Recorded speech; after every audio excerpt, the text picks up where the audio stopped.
বন্ধুরা, আমাদের কবুতর ঘরে এসে দেখি একটা খুবই দুঃখের খবর, আর সেটা আপনাদের সাথে শেয়ার করার জন্য আমি ভিডিওটা করছি। আর সেটা আপনাদের দেখাবো কি সমস্যাটা কি হয়েছে। আর আপনারা সাথে থাকুন আর ভিডিওটা দেখতে থাকুন, আর দেখা যাক কি হয়েছে আপনাদের বলি। আর এটা এই যে এটা আমাদের ফেঞ্চি কবুতরের লফট। এখানে আমাদের সিরাজি আছে, আমাদের লক্ষা কবুতর আছে। আর লক্ষা কবুতরের কাছে কিন্তু দুটো ডিম ছিল, আর ডিমের ভিতরে একটা ডিম নষ্ট হয়ে গেছে। সেটা সেটা আপনাদের দেখাই। আমি ডিমটা বাইরে রেখেছি। আগে আমাদের লক্ষা কবুতরটার অবস্থা দেখাই, যে ভিতরটা মানে এক হাতে মোবাইলটা ধরে রেখেছি, হয়তো সমস্যা হতে পারে। আপনারা দেখবেন ভিডিওটা। আমি ওকে ধরি, আমাদের মাটিটাকে।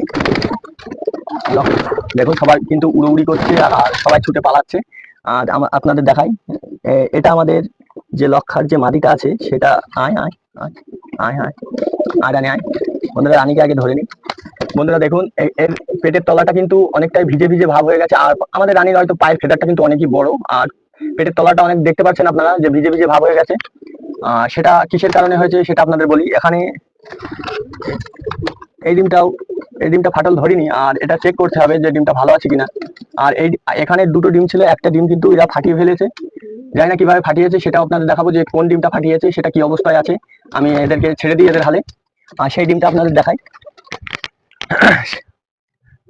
বন্ধুরা এই দেখুন, আর সেই ডিমটার অবস্থাটা। এটা কিসের জন্য হয়েছে অবশ্যই আপনারা কমেন্টের মাধ্যমে বলবেন। ডিমটা ভিতরে কিন্তু বেবিও হয়ে গেছিল, সাইডে আপনারা বুঝতে পারছেন। এই দেখুন একটু ভাব, হালকা শিরা শিরা ভাব আছে। আর বন্ধুরা, এটা কিসের জন্য হয়েছে সেটা আপনারা অবশ্যই কমেন্টের মাধ্যমে জানাবেন। আর ভালো লাগলে অবশ্যই চ্যানেলটা সাবস্ক্রাইব করে বেল আইকন অন রাখবেন। আমাদের ফেঞ্চি কবুতরের ভিডিও আপনারা সবার আগে আপনাদের কাছে চলে যাবে।